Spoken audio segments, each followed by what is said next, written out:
इस दुनिया में एक अजीब नियम लागू हो चुका है कि हर इंसान उस आखिरी जानवर में बदल जाता है जिसे उसने खाया होता है। कुछ लोग चिकन लेग खाने के बाद मुर्गे में बदल जाते हैं, जबकि कुछ लोग इंस्टेंट नूडल्स का मसाला खाने के बाद गाय में बदल जाते हैं। और इससे भी ज्यादा डरावनी बात यह है कि कुछ लोग अगर फॉसिल से बनी सूप पी लें तो उसी पल एक विनाशकारी डायनासोर में बदल जाते हैं। ये सब इंसानों द्वारा पर्यावरण को लापरवाही से नष्ट करने का नतीजा है। धरती लगातार चेतावनी देती रही, लेकिन किसी ने ध्यान नहीं दिया। इसलिए अब धरती की इच्छा ने घोषणा कर दी कि 24 घंटे के अंदर सभी इंसान उस आखिरी जानवर में बदल जाएंगे जिसे उन्होंने खाया है। और अगर तुम्हें सही याद हो, तो आखिरी चीज जो तुमने खाई थी वह था पैक किया हुआ फ्राइड चिकन, जो फूड चेन के सबसे नीचे आने वाला जानवर है।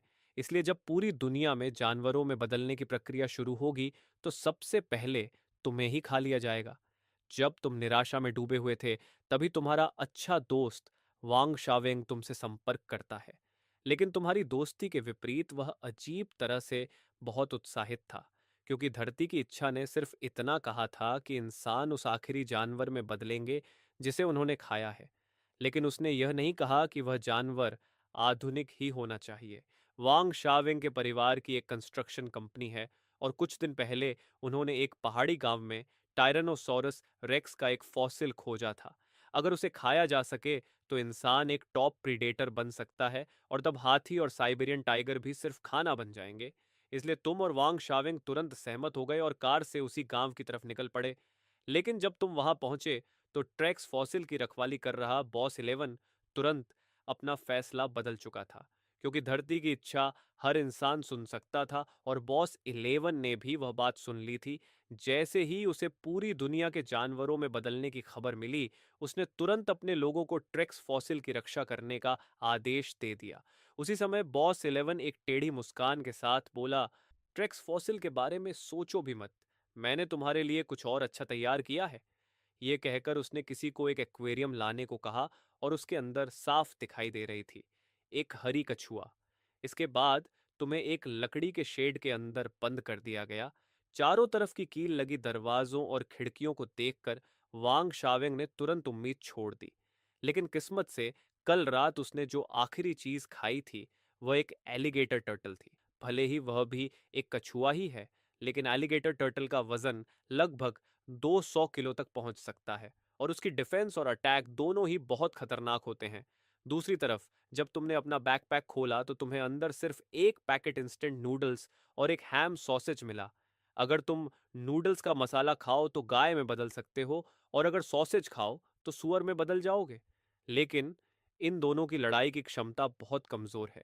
हालांकि एक बात से तुम्हें थोड़ी राहत मिली कि कम से कम तुम अपने भाई के सहारे रह सकते हो। लेकिन फिर तुम्हारे दिमाग में एक और ख्याल आया कि एलिगेटर टर्टल भी तो एक जानवर है। अगर वह तुम्हें खा ले तो तुम किस में बदलोगे? वैसे भी सबसे बुरा नतीजा यही होगा कि तुम गाय या सूअर की लाश बन जाओगे। इसलिए जब पूरी दुनिया में जानवरों में बदलने का आखिरी सेकंड आया, तो तुमने जोर से अपना ही हाथ काट लिया। उसी पल धरती की इच्छा ने सभी इंसानों को कोमा में डाल दिया, और उनके शरीर मरोड़ खाने लगे, बदलने लगे और नए रूप में ढलने लगे। और उसी समय उस अंडे के ऊपर अजीब पैटर्न चमकने लगे, जो समय समय पर रोशनी छोड़ रहे थे।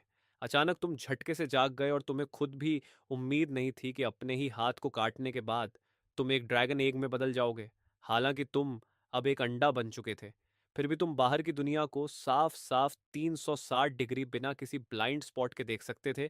जब तुम अभी भी सदमे में थे, तभी तुम्हारे कानों में सिस्टम की आवाज गूंजी, बधाई हो होस्ट, आप एक ड्रैगन बॉडी में विकसित हो चुके हैं।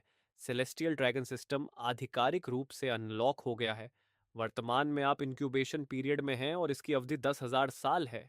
ये देखकर तुम हंस पड़े, क्योंकि जैसा उम्मीद था तुम ड्रैगन के वंशज हो, और तुम्हारी नसों में असली ड्रैगन का खून बहता है। हालांकि इंक्यूबेशन में अभी 10,000 साल लगेंगे, लेकिन लगातार शिकार करके तुम इस प्रक्रिया को तेज कर सकते हो। साथ ही तुम्हें दो टैलेंट स्किल भी मिली हैं। पहली है सेलेस्टियल लाइटनिंग प्रोटेक्शन, जिससे तुम दिव्य बिजली को बुलाकर बड़े स्तर पर विनाश कर सकते हो। और दूसरी है ड्रैगन पावर, जिसके कारण तुम्हारे अंदर एक प्राकृतिक सर्वोच्च दबाव होगा, जो ज्यादातर जीवों को दबा देगा। उसी समय तुम्हारा अच्छा दोस्त वांग शावेंग हैरानी से पूछता है कि तुमने आखिर क्या खाया था। बेकार की परेशानी से बचने के लिए तुम झूठ बोल देते हो कि कल रात तुमने ऑस्ट्रिच एग्स खाए थे। तभी जब तुम दोनों बात कर ही रहे थे, बाहर दरवाजे के पास से गुस्से भरी दहाड़ सुनाई दी, और जैसे ही फार्म का दरवाजा खुला, एक भयानक जानवर ने बाहर से अपना सिर अंदर डाला। हाँ, वह सच में बॉस 11 था, जो टायरानोसोरस रेक्स में बदल चुका था। भले ही वह अभी बच्चा था, लेकिन उसका आकार पहले से ही एक बड़े इंसान जितना था। उसी समय वह चिल्लाया कि उसे वांग परिवार के अमीर माता पिता कभी पसंद नहीं थे, और आज वह वांग बाचफू से बदला लेने वाला है। इसके बाद गांव के लोग जो फार्म डॉग्स में बदल चुके थे, सब इकट्ठा हो गए। हालांकि उनकी संख्या ज्यादा थी, लेकिन जब उन्होंने कांटों से भरा कछुए का खोल और उस डरावने कछुए के सिर को देखा, तो कुछ देर तक आगे बढ़ने की हिम्मत नहीं हुई। लेकिन बॉस 11 के दबाव में एक बड़ा फार्म डॉग फिर भी आगे झपट पड़ा। यह देखकर वांग शावेंग ने तुरंत हमला किया और दूसरे पर जोर से काट लिया। एक दर्द भरी चीख के साथ उस गांव वाले का नाक तुरंत उखड़ गया, क्योंकि उस डेमोनिक कछुए की बाइट फोर्स लगभग 450 किलो तक पहुंच सकती है। यह देखकर बॉस 11 बेहद गुस्से में आ गया, क्योंकि उसके इतने सारे अधीन लोग मिलकर भी एक कछुए को नहीं हरा पा रहे थे, और इससे उसकी पूरी इज्जत चली गई। इसलिए उसने सीधे उस घायल फार्म डॉग को ही निगल लिया, फिर जोर से दहाड़ा और खुद ही हमला करने का फैसला कर लिया। ऐसा डरावना नजारा देखकर आसपास के गांव के लोग डर के मारे कांपने लगे। सबकी हालत ऐसी हो गई जैसे पूंछ दबाकर भागने को तैयार हों, और वांग शावेंग की हालत भी कोई ज्यादा अच्छी नहीं थी। साफ लग रहा था कि इस निर्णायक पल में तुम्हें ही कुछ करना पड़ेगा। इसलिए तुम तुरंत शांत हो गए और आसमान और धरती के बीच के नियमों को महसूस करने लगे। उसी समय गांव के ऊपर जो मौसम पहले साफ और धूप वाला था, वह अचानक काले बादलों से ढक गया। तभी बॉस 11 झुककर वांग शावेंग की तरफ झपटने ही वाला था कि तुमने जोर से थंडर प्रोटेक्शन पुकारा, और अगले ही पल काले बादलों से रहस्यमयी बिजली चमक उठी। अनगिनत जानवर उस बिजली की चपेट में आए और वहीं गिरकर मर गए। लेकिन उस बिजली के बिल्कुल केंद्र में मौजूद तुम और वांग शावेंग को कोई नुकसान नहीं हुआ, क्योंकि तुम दोनों एक सुरक्षात्मक आभा से ढके हुए थे। मगर बॉस 11 इतना भाग्यशाली नहीं था। एक भयानक चीख के साथ उसके पूरे शरीर की चमड़ी फट गई। तभी सिस्टम की आवाज आई, बधाई हो होस्ट, आपने 25 फील्ड डॉग्स को मार दिया है। आपको 25 पॉइजन प्यूरिफिकेशन पॉइंट्स मिले हैं। आपने एक एंशिएंट टायरानोसोरस रेक्स को भी मार दिया है। आपको अतिरिक्त 100 पॉइजन प्यूरिफिकेशन पॉइंट्स प्राप्त हुए हैं। तुम्हें खुद यकीन नहीं हो रहा था कि थंडर प्रोटेक्शन की ताकत इतनी भयानक होगी। तुमने सोचा था कि यह सिर्फ एक सिंगल अटैक होगा, लेकिन तुम्हें उम्मीद नहीं थी कि यह एक ग्रुप अटैक निकलेगा, और उसकी यह जबरदस्त शक्ति तुम्हारी उम्मीदों से कहीं ज्यादा थी। अगर यही रफ्तार रही तो 1 साल के अंदर ही तुम पूरी तरह रिवाइव हो जाओगे, क्योंकि यह तुम्हारा पहला किल था। इसलिए सिस्टम ने तुम्हें एक टैलेंट फील भी दिया। जब वह तेजी से घूमी, तो सुई एक टैलेंट पर जाकर रुकी जिसका नाम था ड्रैगन रेज। हालांकि तुम्हें अभी नहीं पता था कि यह स्किल असल में क्या करती है, लेकिन उसके ऑरा कंजम्पशन और उसके जबरदस्त नाम को देखकर लग रहा था कि यह जरूर कोई बहुत ताकतवर स्किल होगी। शुरू में तुम सोच रहे थे कि वोंग शवेंग को साथ लेकर कोई सुनसान जगह ढूंढकर छिप जाओ और पूरी तरह रिकवर होने के बाद बाहर निकलकर सबको खत्म करो। लेकिन अब तुम्हारा इरादा बदल चुका था। अब तुम्हारी योजना थी कि जितने दुश्मन मिले उतनों को खत्म करो। इसलिए तुम वांग शावेंग को लेकर गांव से बाहर निकल गए। लेकिन जैसे ही तुम एक झाड़ी के पास से गुजर रहे थे, तभी करीब 8 फुट लंबा एक चूहा अचानक बाहर कूद पड़ा। लगता था कि वह रात में खाना ढूंढ रहा था, और वांग शावेंग ने इवॉल्व होने के लिए तुरंत मुंह खोलकर उसे सीधे निगल लिया। उसी समय वांग शावेंग के दिमाग में एक इवोल्यूशन पॉइंट प्रकट हुआ, जिसे वह अपने इवोल्यूशन जीन में जोड़ सकता था। यह देखकर वांग शावेंग बेहद उत्साहित हो गया। अगर वह कछुए में नहीं बदला होता, तो शायद वहीं खुशी से नाचने लगता। फिर तुम्हारे विश्लेषण के बाद यह तय हुआ कि उसकी कछुए की खोल अभी उतनी मजबूत नहीं है, इसलिए डिफेंस बढ़ाना ही सबसे अच्छा विकल्प होगा। जैसे ही एवोल्यूशन पॉइंट खर्च किया गया, उसकी टर्टल शेल से टूटने जैसी आवाज आई, और देखते ही देखते उसकी खोल आंखों से दिखाई देने वाली गति से मोटी और मजबूत हो गई। इसके बाद तुम दोनों अपनी यात्रा जारी रखते हुए पहाड़ों पर चढ़ते रहे, और 3 दिन बाद आखिरकार तुम्हें एक रोशनी से जगमगाती और चहल पहल से भरी शहर दिखाई दी। तुमने सोचा था कि जब इंसान जानवरों में बदल गए होंगे तो शहर जैसी चीजें खत्म हो चुकी होंगी। लेकिन तुम्हें हैरानी हुई कि यह सब अभी भी मौजूद था, जैसे मानव सभ्यता किसी और रूप में जारी हो। लेकिन जैसे ही तुम शहर के गेट के पास पहुंचे, तुम्हें कुछ खतरनाक कुत्तों के झुंड ने रोक लिया। यह देखकर वांग शावेंग ने अपनी ताकत दिखाकर उन अनचाहे मेहमानों को डराने की कोशिश की। सौभाग्य से वह कुत्तों का झुंड दुश्मनी भरा नहीं था, और थोड़ी बातचीत के बाद पता चला कि वे ईविल डॉग गैंग के सदस्य हैं। जब वांग शावेंग उनसे बातचीत कर रहा था, तब तुम उन कुत्तों को ध्यान से देख रहे थे और पाया कि वे सभी अपने ग्रोथ स्टेज तक पहुंच चुके थे।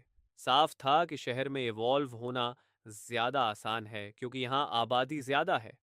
तभी इविल डॉग गैंग ने कहा कि अगर शहर में प्रवेश करना है तो प्रोटेक्शन फी देनी पड़ेगी। दरअसल दुनिया के जानवर बनने के दूसरे ही दिन किसी ने यह खोज लिया था कि इवोल्यूशन पॉइंट सीधे दूसरे को दिए जा सकते हैं। इसका मतलब था कि सिर्फ मारकर ही नहीं बल्कि दूसरों से छीन कर भी पॉइंट्स लिए जा सकते हैं। हालांकि इवोल्यूशन पॉइंट्स का मुख्य स्रोत अभी भी हत्या ही था, लेकिन शाकाहारी जानवर घास खाकर भी इवोल्यूशन पॉइंट्स पा सकते थे। इसलिए मांसाहारी उन्हें पालते थे और हर दिन उनका शोषण करते थे। बेकार की मुसीबत से बचने के लिए तुमने कुछ इवोल्यूशन पॉइंट्स दे दिए, और तब जाकर तुम्हें शहर में प्रवेश करने दिया गया। हालांकि तुमने पहले ही मन में तय कर लिया था कि जैसे ही तुम ईवल डॉग गैंग के इलाके में अंदर तक पहुंचोगे, तुम मौका देखकर इन सभी कुत्तों को अपने पास इकट्ठा करोगे और फिर उन पर लगातार बिजली गिरा दोगे। शहर के अंदर पहुंचने के बाद तुम्हारे सामने जो दृश्य था, उसे देखकर तुम यकीन ही नहीं कर पा रहे थे। ऐसा लग रहा था जैसे तुम एनिमलाइजेशन से पहले वाली दुनिया में लौट आए हो। हालांकि सब कुछ पूरी तरह व्यवस्थित नहीं था, लेकिन वातावरण में कोई गंदगी या प्रदूषण नहीं था। सड़कों पर हर तरह के जानवर घूम रहे थे और कई ईविल डॉग्स पूरे शहर में गश्त लगा रहे थे, जैसे वे इस शहर के रखवाले बन गए हों। तभी अचानक एक सफेद खरगोश उछलकर वांग शवेंग के पास आ गया, जिससे वह लगभग अपने कछुए के खोल में सिमट गया। उस खरगोश का नाम चेंगनागन था। उसने देखा कि यह तुम्हारी शहर में पहली बार एंट्री है, इसलिए वह तुम्हारी मदद करना चाहता था। लेकिन उसकी चालाक आंखें तुमसे छिप नहीं सकीं। फिर भी तुमने उसे बेनकाब नहीं किया, क्योंकि तुम देखना चाहते थे कि वह आगे क्या करने वाला है। इसलिए छेंगनागन के उत्साह भरे निमंत्रण पर तुम दोनों उसके घर की तरफ चल पड़े। लेकिन धीरे धीरे वांग शावेंग को कुछ अजीब लगने लगा, क्योंकि तुम लोग शहर से लगातार दूर जाते जा रहे थे। तब चेंगनागन ने कहा कि हम शाकाहारी जानवरों की यहाँ कोई हैसियत नहीं है, इसलिए हम शहर से दूर रहते हैं। उसके रास्ता दिखाने पर तुम लोग आखिरकार एक जर्जर किराए के घर तक पहुंचे, जहां चेंगनागन के माता पिता ने बड़े उत्साह से तुम्हारा स्वागत किया और जल्दी से रात का खाना तैयार किया। उनकी प्लेटों में हरी घास रखी गई थी। वांग शावेंग के लिए एक प्लेट में सुअर का मांस रखा गया, और जहां तक तुम्हारी बात है, तुम्हें सीधे नजरअंदाज कर दिया गया। लेकिन थोड़ी देर बाद वांग शावेंग को महसूस हुआ कि उसकी नजर धुंधली होती जा रही है, और अंत में वह सो गया। तब पता चला कि उस सुअर के मांस वाले खाने में छेड़छाड़ की गई थी। ये सब असल में वांग शावेंग को फंसाने के लिए किया गया था, और उनका असली मकसद था तुम्हें ईविल डॉग गैंग के हवाले करना, क्योंकि ऐसा करने पर उन्हें शहर छोड़ने की अनुमति मिल जाती। लेकिन जब तुमने यह सब देखा तो तुम्हें समझ आ गया कि यह तो एक अनपेक्षित मौका है, क्योंकि अगर तुम किसी तरह ईविल डॉग गैंग के मुख्यालय तक पहुंच जाओ और वहां एक बार बिजली गिरा दो तो पूरे गिरोह को सीधे खत्म किया जा सकता है। थोड़ी ही देर बाद चंगनागन तुम्हें इविल डॉग गैंग के सरदार के सामने ले गया, जिसका नाम था ब्लैक डॉग किंग। और अपनी सावधानी से की गई निगरानी से तुमने तुरंत पहचान लिया कि सामने वाला असल में कैन कॉर्सो नस्ल का एक बड़ा और बेहद ताकतवर गार्ड डॉग है। वह अभी पूरी तरह बड़ा नहीं हुआ था, लेकिन असल में वह एक असली बड़े कैन कॉर्सो से भी ज्यादा विशाल था। और ब्लैक डॉग किंग का अतीत भी काफी दर्दनाक था, क्योंकि पहले वह एक प्रोफेशनल बॉक्सर था, लेकिन बॉक्सिंग के दौरान लगी गंभीर चोट की वजह से उसे लंबे समय तक अस्पताल में पड़े रहना पड़ा। मजबूरी में उसने एक कैन कॉर्सो पाला था, और फिर जब पूरी दुनिया में एनिमलाइजेशन शुरू हुआ तो एक चमत्कार हो गया, क्योंकि उसकी सारी पुरानी चोटें उसी पल ठीक हो गईं। हालांकि वह अब एक कुत्ता बन चुका था, लेकिन सौभाग्य से कैन कॉर्सो एक बहुत शक्तिशाली और लड़ाकू नस्ल है। उसने अपने लड़ाई के अनुभव के सहारे आसानी से अपने सभी दुश्मनों को हरा दिया, और आखिरकार पूरे इलाके का किंग बन गया। उसी समय वह अपने होंठ चाट रहा था, क्योंकि उसने अभी अभी खाना खाया था। लेकिन जैसे ही उसने इस अंडे यानी तुम्हें देखा, उसे लगा कि वह अभी भी कुछ और खा सकता है। इसलिए उसने बेसब्री से अपना मुंह खोला और तुम्हें सीधे निगलने ही वाला था कि अगले ही पल उस अंडे से एक बेहद शक्तिशाली आभा फूट पड़ी। उसी दबाव से ब्लैक डॉग किंग तुरंत जमीन पर दब गया। फिर तुम्हारी आवाज मंदिर की घंटी की तरह गूंज उठी, भारी और आदेश देने वाली आवाज। वह सिर्फ कुछ शब्द थे, लेकिन ब्लैक डॉग किंग के अंदरूनी अंगों तक झटका लग गया और उसके शरीर की हड्डियां चरमराने लगीं। उसी समय बाहर मौजूद जो भी लोग उस चीख को सुनकर पास आने लगे थे, वे भी ड्रैगन पावर के दबाव से तुरंत जमीन पर दब गए। फिर तुमने दोबारा बोलते हुए ब्लैक डॉग किंग को आदेश दिया कि वह अपने सभी अधीन लोगों को तुरंत यहां बुलाए। लेकिन तुम्हें उम्मीद नहीं थी कि वह अपनी इच्छा शक्ति के सहारे धीरे धीरे उठने की कोशिश करेगा। यह देखकर तुमने अब अपने टैलेंट छिपाना बंद कर दिया और ड्रैगन पावर को दोबारा पूरी ताकत से छोड़ दिया। इस बार ब्लैक डॉग किंग बिल्कुल भी विरोध नहीं कर सका, क्योंकि उसे महसूस हो रहा था कि उसकी इच्छा शक्ति पूरी तरह टूटने वाली है। जब तक पूरे गैंग के सदस्य वहां इकट्ठा नहीं हो गए, तब तक तुमने ड्रैगन पावर को जारी रखा, और जब सब आ गए तब जाकर तुमने उसे रोक दिया। उस समय ब्लैक डॉग किंग पूरी तरह थक चुका था और हाँफते हुए डर से भरी आंखों से तुमसे पूछने लगा कि तुम उनसे क्या चाहते हो। शुरुआत में तुम्हारा इरादा था कि सबको खत्म कर दो, ताकि तुम्हारे अंडे से निकलने की गति बहुत तेज हो जाए। लेकिन फिर तुमने उन्हें एक विकल्प दिया कि या तो वे तुम्हारे अधीन हो जाएं या फिर उन्हें पश्चिमी स्वर्ग भेज दिया जाएगा। तुम्हारी भयानक ताकत देखकर उन्होंने बिना किसी हिचकिचाहट के तुम्हारे सामने आत्मसमर्पण कर दिया, और ब्लैक डॉग किंग ने भी अपने सारे जमा किए हुए इवोल्यूशन पॉइंट्स तुम्हें सौंप दिए। इससे तुम्हारे अंडे से निकलने का समय तुरंत 10,000 साल से घटकर 9,890 साल रह गया। क्योंकि यह पहली बार था जब तुमने प्यूरिफिकेशन पॉइंट्स एक्सेलरेशन सिस्टम का इस्तेमाल किया था, इसलिए सिस्टम ने तुम्हें एक और टैलेंट रूलेट दिया। इस बार तुम्हें जो टैलेंट मिला उसका नाम था ऑरा सर्कुलेशन। ये टैलेंट ड्रैगन ब्रीदिंग के जरिए हर दिन 100 प्यूरिफिकेशन एनर्जी पॉइंट्स पैदा कर सकता है। इसका मतलब ये हुआ कि अब तुम पूरी तरह शहर से दूर जाकर भी सुरक्षित रह सकते हो, और अगर 2 या 3 साल तक छिपकर रहो तो बिना किसी खतरे के अंडे से निकल सकते हो। लेकिन इस समय दुनिया की स्थिति हर पल बदल रही है, इसलिए तुम्हारे पास इतना लंबा इंतजार करने का समय नहीं था। इसके बाद तुमने आधिकारिक रूप से हैप्पी डॉग गैंग का नाम बदलकर ड्रैगन टाइड रख दिया, और ड्रैगन टाइड से जुड़ी सारी चीजें अभी भी ब्लैक सोर्स किंग ही संभालेगा। यह सुनकर ब्लैक सोर्स किंग की आंखें चमक उठीं, क्योंकि तुम्हारे इस फैसले ने उसे पूरी तरह प्रभावित कर दिया। उसने तुरंत तुम्हें नए तरीके से संबोधित करना शुरू कर दिया और तुम्हें चीफ कहने लगा। उसके बाद ब्लैक सोर्स किंग की कहानी सुनकर तुम्हें पूरी तरह समझ में आया कि इस समय पूरा शहर 3 ताकतों में बंट चुका है, जिनमें से एक ड्रैगन टाइड है जिसे तुम लीड कर रहे हो, बाकी 2 हैं कैट गैंग जिसे मर्लिन द कैट चलाता है, और रैट गैंग जिसे रैट किंग लीड करता है। रैट गैंग का नाम सुनकर तुम थोड़े हैरान रह गए, क्योंकि अभी भी कुछ लोग चूहे खाते हैं। लेकिन रैट किंग भी बहुत खतरनाक था, क्योंकि एनिमलाइजेशन से ठीक पहले जब सब लोग बड़े जानवर खाने की कोशिश कर रहे थे, तब उसने जानबूझकर चूहे को चुना, क्योंकि इतिहास में चूहे ऐसे जीव रहे हैं जो सबसे कठिन और खतरनाक माहौल में भी जिंदा रह सकते हैं। इसलिए एनिमलाइजेशन के आखिरी सेकंड में उसने घिन को सहते हुए चूहे को निगल लिया, और बदलते ही उसने अपनी रैट आर्मी को लेकर शहर के पूरे सूअर सिस्टम पर कब्जा कर लिया। इसलिए उनकी ताकत बहुत तेजी से बढ़ गई। जब तुम ये सोच रहे थे कि उन्हें कैसे खत्म किया जाए, तभी हैप्पी डॉग गैंग का एक स्ट्रैटेजिस्ट आगे आया, जो असल में एक हस्की था, और उसकी योजना बहुत सरल थी कि पहले कैट गैंग और रैट गैंग दोनों को किसी सुनसान जगह पर फुसलाकर बुलाया जाए और फिर उन्हें जिंदा जला दिया जाए। तुमने हस्की को गहरी नजर से देखा और तुरंत इस योजना की सबसे बड़ी कमजोरी बता दी कि आखिर उन्हें जाल में फंसाने के लिए चारा क्या होगा।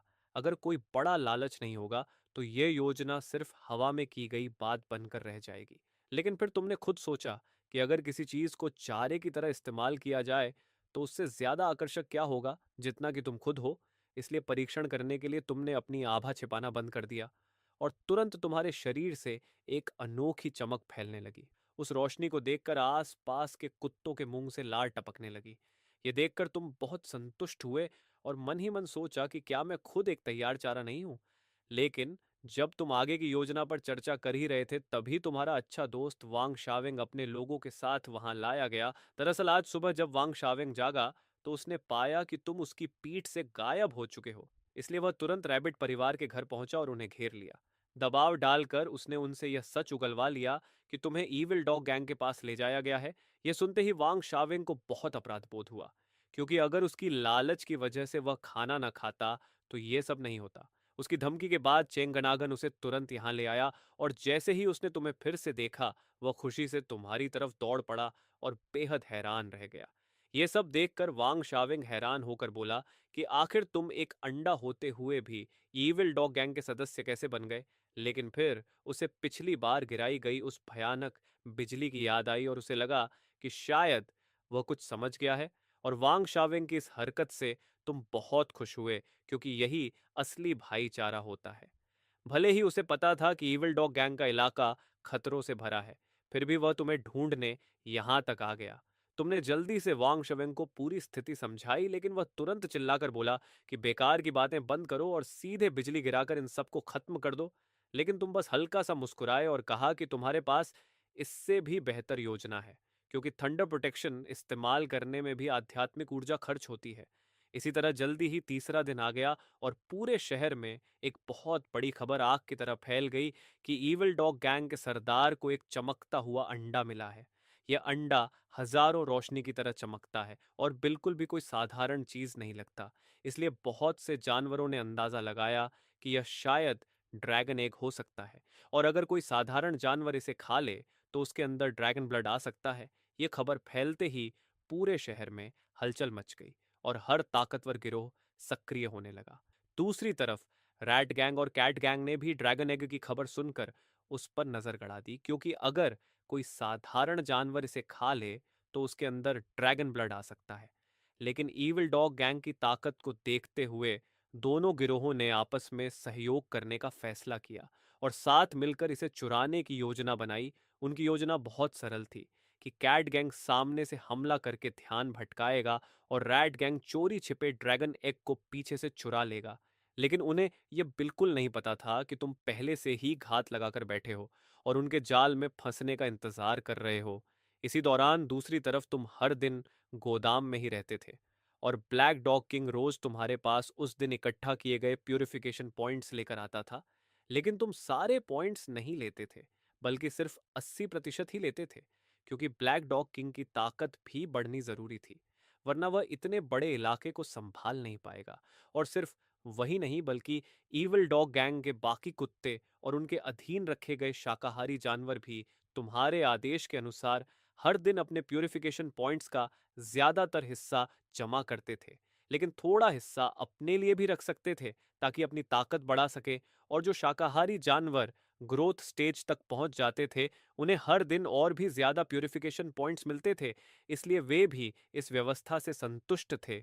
उसी समय हमेशा की तरह ब्लैक डॉग किंग आज के प्यूरिफिकेशन पॉइंट्स लेकर आया, लेकिन इस बार तुम्हें अजीब लगा, क्योंकि आज की मात्रा कल से लगभग 2 गुनी थी। बाद में पता चला कि जब से तुमने यह नया नियम लागू किया है तब से दूसरी ताकतों के कई शाकाहारी जानवर चुपके से ड्रैगन नेस्ट में शरण लेने आने लगे हैं, क्योंकि भले ही उनका शोषण होता है लेकिन वे अपने लिए कुछ पॉइंट्स बचा सकते हैं। इसलिए इस लालच के कारण ड्रैगन नेस्ट के इलाके में शाकाहारी जानवरों की संख्या पहले से कहीं ज्यादा बढ़ गई, और उसी के साथ प्यूरिफिकेशन पॉइंट्स भी बढ़ गए।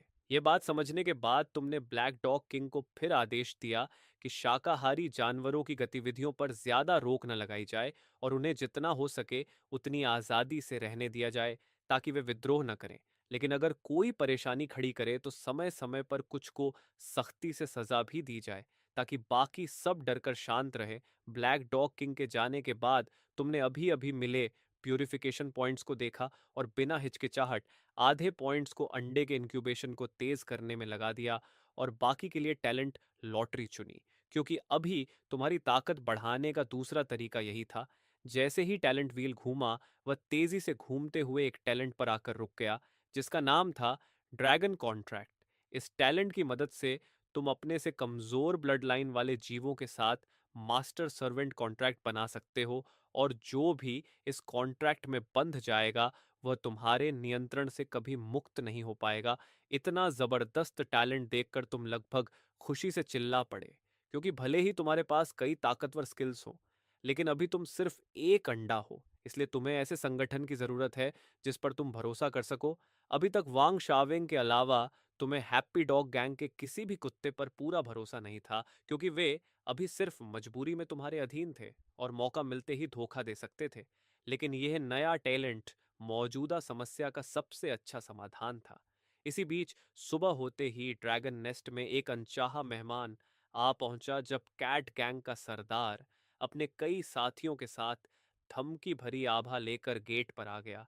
लेकिन इससे पहले कि वह कुछ चिल्ला पाता, चारों तरफ से हैप्पी डॉग्स निकल आए, जैसे आसमान से उतरकर आए सैनिक हों, और उन्होंने तुरंत उन्हें चारों तरफ से घेर लिया।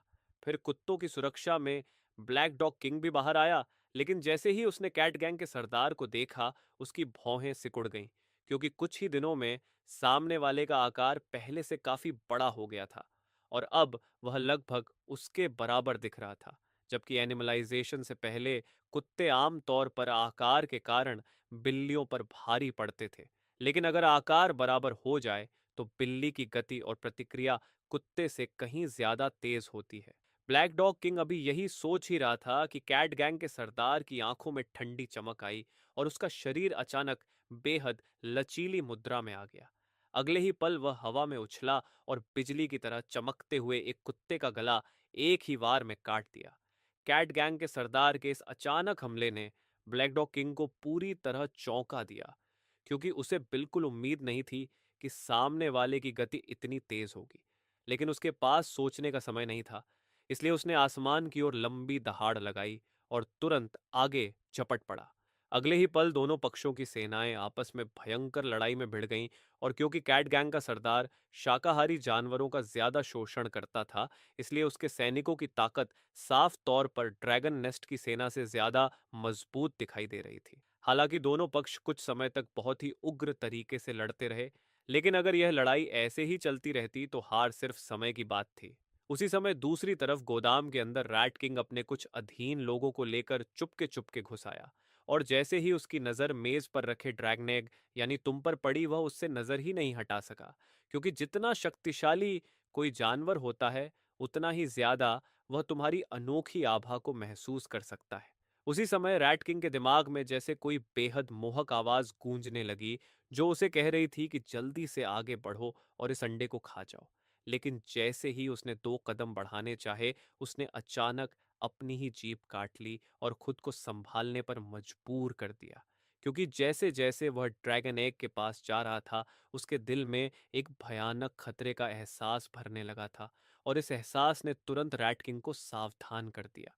उसी समय ड्रैगन एग के अंदर मौजूद तुम भी उसके इस अजीब व्यवहार से थोड़ा उलझ गए थे, क्योंकि तुम सोच रहे थे कि जैसे ही वह पास आएगा तुम सीधे उसे खत्म कर दोगे। लेकिन तुमने अभी उसकी आभा को पूरी तरह लॉक भी नहीं किया था कि उसने जाल भांप लिया। इससे तुम्हें समझ आ गया कि इस आदमी की ताकत ब्लैक डॉग किंग और कैट गैंग के सरदार से कहीं ज्यादा है, और सिर्फ थोड़ा नहीं बल्कि काफी ज्यादा। तभी चालाक राइट किंग ने अपने अधीन लोगों को आगे बढ़कर जांच करने का आदेश दिया। वे सब सोच रहे थे कि यह बस एक साधारण काम है, लेकिन अचानक ही एक बड़ा बदलाव हो गया। अचानक एक जोरदार ड्रैगन रोअर गूंजा, और उसी पल एक 6 स्टार फॉर्मेशन बन गई, और उससे भयानक तापमान वाली नारंगी लपटें फूट पड़ी, जो पलक झपकते ही पूरे गोदाम में फैल गईं। जो कुछ चूहे अभी तुम्हारे पास पहुंचने ही वाले थे, वे चीखने तक का मौका नहीं पा सके और सीधे आग में जलकर गायब हो गए। ये भयानक दृश्य देखकर बाकी सारे चूहे डर से कांपने लगे।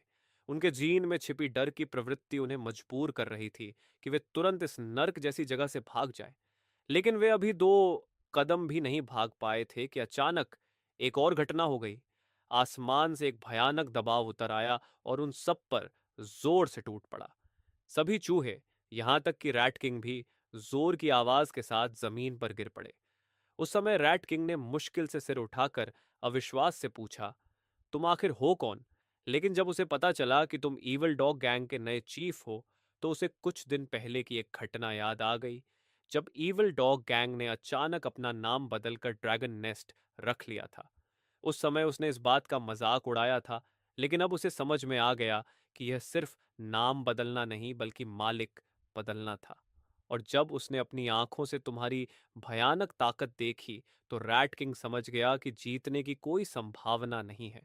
भले ही उसने अपनी कुछ ताकत अभी बचा कर रखी हो, लेकिन एक मार्शल आर्टिस्ट होने के कारण उसके लिए बिना लड़े हार मानना थोड़ा मुश्किल था। फिर भी अगले ही पल रैट किंग अचानक पीछे की ओर गिर गया और पूरी तरह जमीन पर लेटकर हार मानने का संकेत दे दिया। उसने साफ कहा कि चूंकि वह तुम्हारे हाथों में पड़ चुका है, इसलिए वह अपनी हार स्वीकार करता है। और यह कहकर उसने आंखें बंद कर लीं जैसे मौत का इंतजार कर रहा हो। लेकिन तुमने उसे नहीं मारा, बल्कि उसे दो विकल्प दिए। या तो बिना निशान छोड़े मर जाओ, या फिर मेरे अधीन हो जाओ। जमीन पर लेटा रैट किंग तुरंत अपनी पूंछ हिलाने लगा और एकदम से उछल कर खड़ा हो गया और बिना किसी झिझक के बोला कि वह तुम्हारे अधीन होने के लिए तैयार है। यह मजेदार दृश्य देखकर उसके सारे अधीन लोग दंग रह गए, क्योंकि जो रैट किंग हमेशा निर्दयी और घमंडी माना जाता था, वह इतनी जल्दी झुक जाएगा किसी ने सोचा भी नहीं था। असल में तुमने उसे इसलिए नहीं मारा क्योंकि तुम्हें समझ आ गया था कि भले ही यह गैंग देखने में थोड़ी बदसूरत हो, लेकिन उनकी क्षमता बहुत उपयोगी है। एनिमलाइजेशन के बाद पहले के सारे कम्युनिकेशन इक्विपमेंट काम करना बंद कर चुके थे, इसलिए अब तुम जो भी जानकारी पा सकते थे वह सिर्फ इस छोटे से इलाके तक सीमित थी। बाहर दुनिया में क्या हो रहा है तुम्हें बिल्कुल पता नहीं था। लेकिन अगर तुम्हें सच में एक शासक बनना है तो तुम्हें सारी जानकारी अपने हाथ में रखनी होगी, और रैट किंग तथा उसके अधीन चूहे इस काम के लिए सबसे अच्छे थे, क्योंकि चूहे छोटे होते हैं और चुपके से किसी भी कॉलोनी में घुसकर जानकारी इकट्ठा कर सकते हैं। साथ ही उनकी अनुकूलन क्षमता इतनी मजबूत होती है कि वे किसी भी कठिन वातावरण में जिंदा रह सकते हैं। इसलिए वे असल में जन्मजात जासूस होते हैं। इसलिए रैट किंग की वफादारी परखने के लिए तुमने उससे अपनी सच्चाई साबित करने को कहा।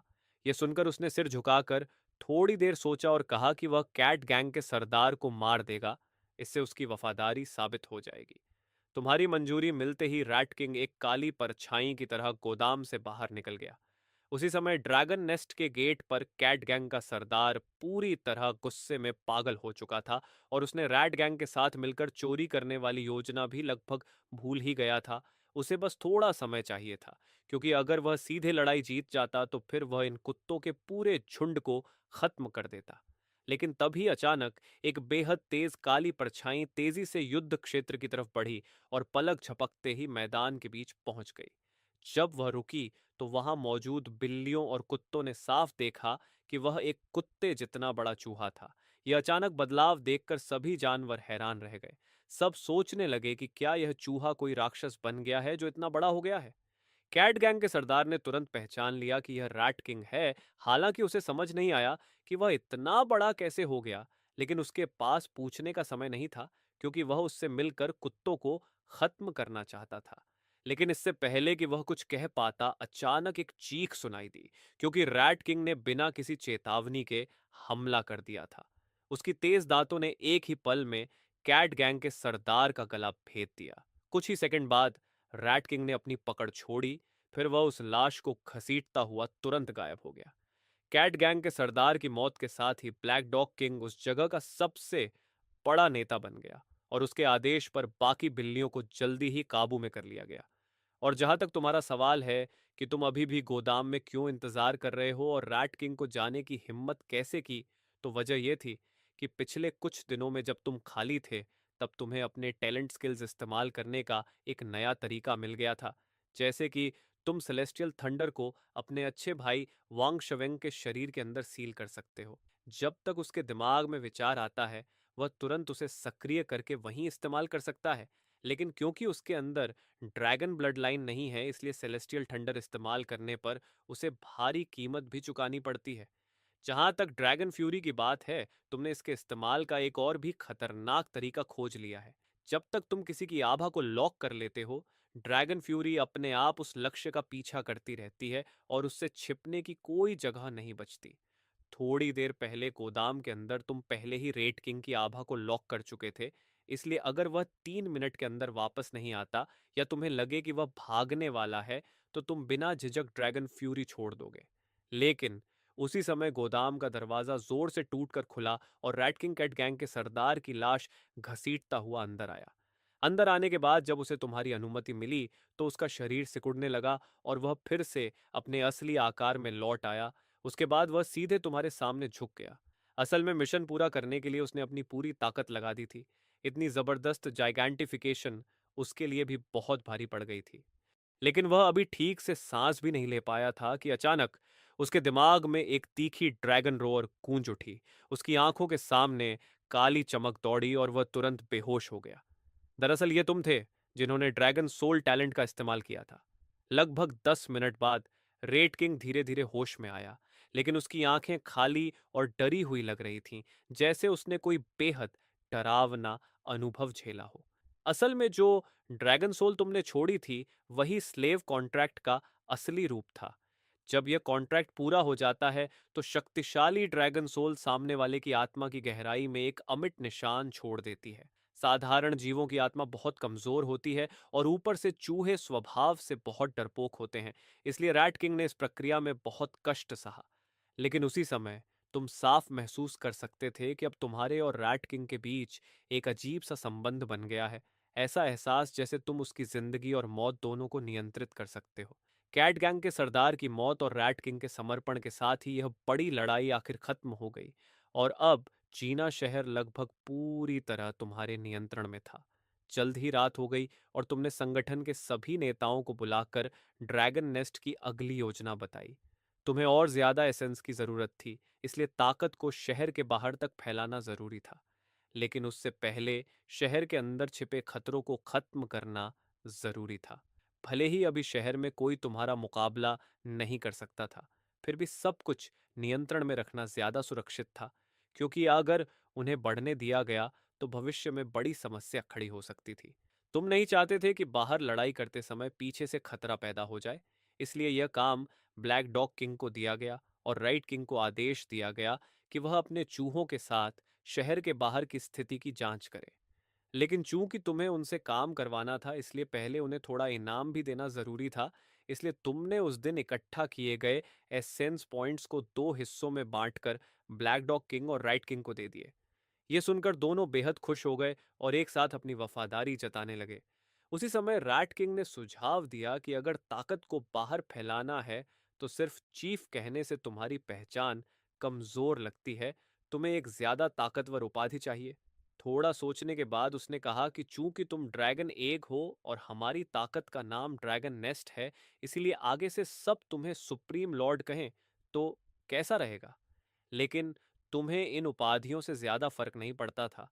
ड्रैगन नेस्ट का नाम भी तुमने बस अचानक रख दिया था। फिर भी अगर ये लोग खुश हैं तो उन्हें कहने दो, क्योंकि सबसे शानदार उपाधि भी असली ताकत के सामने कुछ नहीं होती। अगली सुबह ब्लैक डॉग किंग ने बड़ी संख्या में कुत्तों को इकट्ठा किया और शहर के बाकी जानवरों की ताकतों को जीतने निकल पड़ा। सिर्फ कुछ ही दिनों में जिन्हें झुकना था वे झुक गए और जिन्हें खत्म होना था वे गायब हो गए। दूसरी तरफ रैट किंग भी बैठक के अगले दिन अपने कई साथियों के साथ शहर से बाहर निकल गया ताकि दूसरी शहरों की खबर ला सके। देखते देखते 1 महीना गुजर गया। इस समय ड्रैगन नेस्ट के मुख्य ठिकाने में तुम अपने सिस्टम पैनल को देखते हुए थोड़ा ऊब गए थे। पिछले 1 महीने में तुम हर दिन मिले एवोल्यूशन पॉइंट्स का इस्तेमाल इंक्यूबेशन टाइम कम करने में कर रहे थे और यह 9880 साल से घटकर 8000 साल से थोड़ा ऊपर रह गया था। लेकिन तुम्हें अभी भी यह गति संतोषजनक नहीं लग रही थी, क्योंकि सिर्फ 1 महीने में कई अजीब घटनाएं हो चुकी थीं। रैट किंग के अलावा शहर में करीब दर्जन भर म्यूटेटेड जानवर दिखाई देने लगे थे। कुछ जानवरों के पास अचानक अपनी ताकत कई गुना बढ़ाने की क्षमता आ गई थी। कुछ अपने शरीर की सीमा से भी आगे बढ़ सकते थे और कुछ के शरीर पर ऐसी तेज पंजे उगाए थे जो आसानी से दीवार तक फाड़ सकते थे। ये जानवर मानो अचानक म्यूटेट होकर प्रकृति के नियमों से परे ताकत हासिल कर चुके थे। अभी तक तुम यह पता नहीं लगा पाए थे कि इन म्यूटेशंस की असली वजह क्या है। सौभाग्य से इन म्यूटेटेड जानवरों में से काफी ड्रैगन नेस्ट के सदस्य भी थे और ब्लैक डॉग किंग भी उनमें से एक था। उसकी और कुछ अन्य साथियों की मदद से ही इन म्यूटेटेड जानवरों को नियंत्रण में रखा जा सका। लेकिन रैट किंग की तरह उनकी क्षमता भी बहुत ज्यादा शारीरिक ऊर्जा खर्च करती थी, इसलिए उसे ज्यादा देर तक बनाए रखना संभव नहीं था। जब तुम इन सब बातों में खोए हुए थे, तभी एक तेज आवाज ने तुम्हारा ध्यान खींचा। और यह आवाज उसी रैट किंग की थी जो 1 महीने पहले शहर छोड़कर गया था। अब उसका आकार फिर से बढ़ चुका था और साफ दिख रहा था कि वह पूरी तरह मैच्योर हो गया है। उसके बताए अनुसार तुम्हें चाइनेट सिटी की स्थिति का पता चला, और वही चाइनेट सिटी वह जगह थी जहां पहले तुम और वांग शाविंग रहते थे। शुरुआत में तुम दोनों वहीं से पहाड़ी इलाके में फॉसिल खोजने गए थे, और बाद में वांग शाविंग एक डेमोनिक कछुए में बदल गया, जबकि तुम एक ड्रैगन एग बन गए। जेनेट सिटी तक पहुंचने में ही कई दिन लग गए थे, इसलिए चाइनेट सिटी वापस जाने की बात तो और भी दूर की थी, और उस समय तक वह शहर शेरों के एक झुंड के कब्जे में आ चुका था। वे सभी पूरी तरह मेच्योर हो चुके थे, और उनका नेता खुद को गोल्डन लायन किंग कहता था। असल में उसने बस एक म्यूटेशन झेला था, और उसे कूगर जैसी खास क्षमताएं मिल गई थीं। लेकिन रैट किंग ने बताया कि उस दुश्मन की ताकत बेहद डरावनी है, यहाँ तक कि जब वह वहां जांच करने गया था तो वह लगभग पकड़ा ही गया था। यह सुनकर तुम्हारी उस शेर में दिलचस्पी बढ़ गई, क्योंकि आखिर चिनेट सिटी वही जगह थी जहां तुमने 10 साल से भी ज्यादा समय बिताया था, और वह जिनेत सिटी से भी बहुत दूर नहीं थी, इसलिए वहां जाकर एक बार देख आना बुरा नहीं होगा। उसी रात तुमने सभी नेताओं को बुलाया और अपने वहां जाने का फैसला सुनाया, और जिनेत सिटी की पूरी जिम्मेदारी ब्लैक डॉग किंग को सौंप दी। साथ ही हर दिन इकट्ठा होने वाले प्यूरिफिकेशन पॉइंट्स अस्थायी रूप से उसी के पास रहेंगे, और तुम्हारे लौटने पर एक साथ तुम्हें दे दिए जाएंगे। वैसे भी जब से शहर में म्यूटेटेड जानवर दिखाई देने लगे थे, तुमने बिना झिझक पैसा खर्च करके उन सब पर ड्रैगन सोल कॉन्ट्रैक्ट लगा दिया था, जिसमें ब्लैक डॉग किंग भी शामिल था। इसलिए जब तक यह कॉन्ट्रैक्ट मौजूद है, वे तुम्हारे खिलाफ कोई भी असामान्य हरकत करने की हिम्मत नहीं करेंगे। अगला दिन आया, और जिनेत सिटी के बाहरी इलाके की हाईवे पर वांग शवेंग तुम्हें अपनी पीठ पर लेकर धीरे धीरे आगे बढ़ रहा था। 1 महीने से ज्यादा समय बाद तुम्हारी यह अजीब जोड़ी फिर से एक नए सफर पर निकल पड़ी थी। लेकिन अब जंगल का माहौल पहले जैसा नहीं रहा था। जो हाईवे पहले बिल्कुल सीधी और साफ हुआ करती थी, अब उस पर बेलें और लताएं फैलने लगी थीं। अगर यह ऐसे ही चलता रहा, तो कुछ दशकों में इंसानों द्वारा बनाए गए शहर पूरी तरह जंगली प्रकृति में समा जाएंगे। सड़क पर तुम्हें कई तरह के जानवरों के निशान दिखाई देते थे, लेकिन इंसानों की तरह चलकर सफर करने वाले बहुत कम दिखाई देते थे, जब तक कि वे बहुत खतरनाक जानवर न हों। चिनेट सिटी पहुंचने के लिए यही हाईवे सबसे छोटा रास्ता था, इसलिए रास्ते में चाहे जो भी परेशानी आए, तुम्हें उसे सहना ही था। इस बार निकलने से पहले ब्लैक डॉग किंग ने तो यह भी कहा था कि वह अपने आधे सैनिक तुम्हारी सुरक्षा के लिए साथ भेज देगा, लेकिन सोचने के बाद तुमने साफ मना कर दिया, क्योंकि तुम्हारी मौजूदा ताकत के सामने जंगली जानवर कोई खतरा नहीं थे, और तुम्हें खुद लड़ने की भी जरूरत नहीं थी। सिर्फ वांग शाविंग ही काफी था। भले ही चलना थोड़ा धीमा हो, लेकिन तुम्हें कोई जल्दी नहीं थी। तुम इसे वांग शावेंग के लिए एक तरह की ट्रेनिंग ही मान रहे थे। लेकिन तभी अचानक धरती की इच्छा की आवाज फिर से सुनाई दी। बड़ी संख्या में ऐसे जानवरों का पता चला है जिनके पास अप्राकृतिक क्षमताएं हैं। व्यवस्था जल्द ही दोबारा स्थापित की जाएगी। 24 घंटे के भीतर हर जीव पूरी एवोल्यूशन पाथ खोल सकेगा, और बड़ी मात्रा में प्यूरिफिकेशन पॉइंट्स का उपयोग करके अपनी विशेष शक्तियों को सक्रिय कर सकेगा। जिन जानवरों के पास विशेष शक्तियां होंगी, उन्हें मारने पर और भी ज्यादा प्यूरिफिकेशन पॉइंट्स मिलेंगे। जैसे ही यह आवाज खत्म हुई, तुम्हारे दिल में हलचल मच गई, क्योंकि धरती की इच्छा जिन अप्राकृतिक शक्तियों वाले जानवरों की बात कर रही थी, वे शायद वही म्यूटेटेड जानवर थे जिन्होंने प्रकृति की सीमाओं से परे शक्तियां हासिल कर ली थीं। क्या इसका मतलब यह था कि भविष्य में ऐसे दुश्मन भी सामने आएंगे जो तुम्हारे लिए भी खतरा बन सकते हैं? तुम दोनों आगे बढ़ते रहे, और रास्ते में कई जानवरों ने अचानक हमला करने की कोशिश की, लेकिन तुम्हारी बेहतरीन तालमेल की वजह से वे सब आसानी से खत्म कर दिए गए। लेकिन जब तुम एक बांस के जंगल से गुजर रहे थे, तभी अचानक भूकंप जैसी गूंजती हुई दहाड़ ने पूरे इलाके की शांति तोड़ दी, और भारी कदमों की आवाजें भी सुनाई देने लगीं। वांग शावेंग की नजर उतनी तेज नहीं थी, इसलिए पूरे रास्ते तुम ही रड्डार की तरह आसपास की स्थिति महसूस करते चल रहे थे। लेकिन जैसे ही तुम डिवाइन परसेप्शन से जांच करने वाले थे, अचानक एक काला सफेद साया बांस के जंगल से बाहर कूद पड़ा। वह जोर से चिल्लाया कि आखिरकार वह बच गया, और तुरंत बिना कुछ कहे तुम्हारे पीछे छिप गया। लेकिन जब तुम और वांग शावेंग ने उसे ध्यान से देखा, तो तुम दोनों लगभग दंग रह गए, क्योंकि उसके काले सफेद फर और आंखों के आसपास के गोल काले निशान साफ बता रहे थे कि वह एक जायंट पांडा है। और सबसे चौंकाने वाली बात यह थी कि वह बोल सकता था, यानी वह भी पहले इंसान था जो अब जानवर बन गया था। लेकिन तुम अभी संभले भी नहीं थे कि अचानक 8 और भूरे साए बांस के जंगल से निकल आए। वे सभी दबदबे वाले शेर थे। सबसे आगे खड़े शेर ने जैसे ही उस पांडा को देखा, उसने एक भयानक दहाड़ लगाई। उसकी आवाज इतनी तेज और चुभने वाली थी कि कई किलोमीटर तक के जानवर डर कर भागने लगे और पूरा इलाका हिल गया। उस दहाड़ को सुनते ही पांडा इतना डर गया कि उसका शरीर कांपने लगा और वह जमीन पर बैठकर थरथराने लगा। तभी उस शेर की नजर अचानक वांग शावेंग की पीठ पर रखे अंडे यानी तुम पर पड़ी। बस एक नजर डालते ही उसकी आंखें वहीं टिक गईं और हटने का नाम नहीं ले रही थीं। उसे बिल्कुल उम्मीद नहीं थी कि इस सफर में उसे इतनी बड़ी चीज मिल जाएगी, क्योंकि अगर वह इस अंडे को अपने बॉस के पास ले जाता तो उसे जरूर बड़ा इनाम मिलता। लेकिन जैसे ही बाकी शेर तुम पर झपटने वाले थे, अचानक एक भयानक दबाव उन पर टूट पड़ा।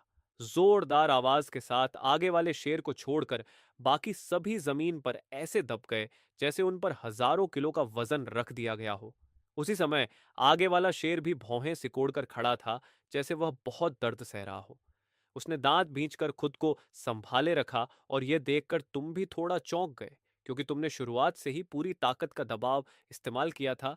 फिर भी यह शेर मुश्किल से खड़ा रह पा रहा था। तभी अचानक उसने आसमान की ओर लंबी दहाड़ लगाई और उसके भूरे बालों से अचानक सुनहरी लपटें निकलने लगीं। उसके शरीर की मांसपेशियां तुरंत फूल गईं और उनमें विस्फोटक ताकत भर गई। उसकी आंखें बिलियर्ड गेंद जितनी बड़ी हो गईं और उनमें ऐसी ठंडी चमक थी कि देखने वाले का खून जम जाए। यह दृश्य देखकर वांग शावेंग और वह पांडा दोनों ऐसे कांपने लगे जैसे किसी बेहद भयानक शिकारी के सामने आ गए हों। शरीर के इस परिवर्तन के बाद उस शेर पर पड़ा दबाव तुरंत हल्का हो गया और वह सीधा खड़ा हो गया। फिर उसने गंभीर नजरों से तुम्हारी तरफ देखा और पूछा, तुम आखिर हो क्या? लेकिन तुमने उसकी बात पर बिल्कुल ध्यान नहीं दिया, बल्कि अपनी पीठ के नीचे बैठे वांग शावेंग से धीरे से फुसफुसाकर कुछ कहा। तुम्हारी इस अनदेखी से लायन चीफ तुरंत भड़क गया और गुस्से में सीधे वांग शावेंग की तरफ उछल पड़ा। उसकी भारी पंजा बेहद तेजी से नीचे गिरा और उसका निशाना था वांग शावेंग की पीठ। लेकिन जैसे ही उसने हमला किया, उसी पल वांग शावेंग भी हरकत में आ गया। तुम्हारे आदेश के तहत वह बिजली की गति से उस पांडा की पीठ पर चढ़ गया। उसी समय तुमने सेलेस्टियल थंडर प्रोटेक्शन सक्रिय किया। जो आसमान अभी तक बादलों से ढका था, उसमें अचानक बिजली कड़क उठी। पलक झपकते ही लगभग 50 मीटर के दायरे में एक सुनहरी बिजली गिर पड़ी और पूरा इलाका सुनहरी गर्जना से भरी बिजली के समुद्र में बदल गया। उस क्षेत्र में मौजूद हर जीवन शक्ति को वह बेरहमी से नष्ट करने लगी। जब धीरे धीरे बिजली की चमक कम हुई, तो दिखाई दिया कि जो घना बांस का जंगल पहले वहां खड़ा था, उसकी जगह अब तुम्हें केंद्र बनाकर एक विशाल खाली क्षेत्र बन चुका था। उस समय जमीन पर हर जगह लाशें बिखरी पड़ी थीं। उनकी आंखों में अब कोई जीवन नहीं बचा था। लायन चीफ उस बिजली के बिल्कुल केंद्र के सबसे करीब था। उसके बाल पूरी तरह झलकर खड़े हो गए थे और उससे जली हुई बदबूदार गंध आ रही थी। लेकिन हैरानी की बात यह थी कि वह सीधे बिजली से मारा नहीं गया। तभी जब तुम थोड़ा हैरान ही थे, अचानक उसके शरीर से एक लाल रोशनी फूट पड़ी और तेज खून जैसी गंध फैल गई। वांग शावेंग और उस पांडा के दिमाग पर भी उसका असर हुआ और वे थोड़ी देर के लिए चकरा गए। जब दोनों दोबारा संभले, तब तक लायन चीफ पहले ही एक लाल परछाई में बदल चुका था और दूर तेजी से भाग रहा था। यह दृश्य देखकर तुम भीतर से बेहद चौंक गए, क्योंकि तुम साफ महसूस कर सकते थे कि उसकी आभा पहले ही टूटने लगी थी। फिर भी वह भागने में सफल हो गया। लेकिन तुम्हें सबसे ज्यादा हैरानी इस बात पर थी कि ड्रैगन विल असफल हो गई, और यहां तक कि वह सेलेस्टियल थंडर प्रोटेक्शन, जिसने पहले टायरानोसोरस रेक्स को मार दिया था, वह भी उसे खत्म नहीं कर पाया। भले ही वह बहुत गंभीर रूप से घायल लग रहा था, लेकिन उसने सच में उस बिजली से बचकर जान बचा ली। सिर्फ एक ही दिन में तुम्हारी 3 सबसे बड़ी ताकतों में से 2 पहले ही असफल हो चुकी थीं। यह पहली बार था जब एनिमल ट्रांसफॉर्मेशन के बाद तुम्हें ऐसा झटका लगा था। फिर भी चाहे कितनी भी असफलता क्यों न हो, सामने की समस्या को तुरंत हल करना जरूरी था। इसलिए तुमने बिना देर किए ड्रैगन फ्यूरी सक्रिय कर दी। उसी पल तुम्हारे सिर के ऊपर एक लाल चमकता हुआ षटकोणीय चिन्ह बन गया। वह कुछ चक्कर लगाने के बाद तुरंत उस दिशा में उड़ गया जिधर लायन चीफ भागा था। जैसे ही तुमने उसकी आभा को दोबारा महसूस किया, तुमने तुरंत उसे लॉक कर लिया ताकि वह कहीं छिप न सके, क्योंकि एक बार ड्रैगन फ्यूरी सक्रिय हो जाए तो चाहे वह दुनिया के किसी भी कोने में भाग जाए, उसकी मौत तय होती है। तभी सिस्टम की ठंडी आवाज आई। बधाई हो, आपने म्यूटेटेड और ऑल्टर्ड लायन को मार दिया है। आपको 1780 प्यूरिफिकेशन पॉइंट्स प्राप्त हुए हैं। यह सुनकर आखिर तुमने राहत की सांस ली, लेकिन तुम्हें हैरानी इस बात पर हुई कि सिर्फ एक ही दुश्मन से तुम्हें इतने सारे प्यूरिफिकेशन पॉइंट्स मिल गए। क्योंकि अभी थोड़ी देर पहले जब तुमने थंडर प्रोटेक्शन से बाकी शेरों को मारा था, तो उनसे कुल मिलाकर सिर्फ लगभग 300 पॉइंट्स ही मिले थे। ये अंतर सच में बहुत बड़ा था। तभी तुम्हें अचानक याद आया कि यहाँ अब भी एक पांडा भी मौजूद है।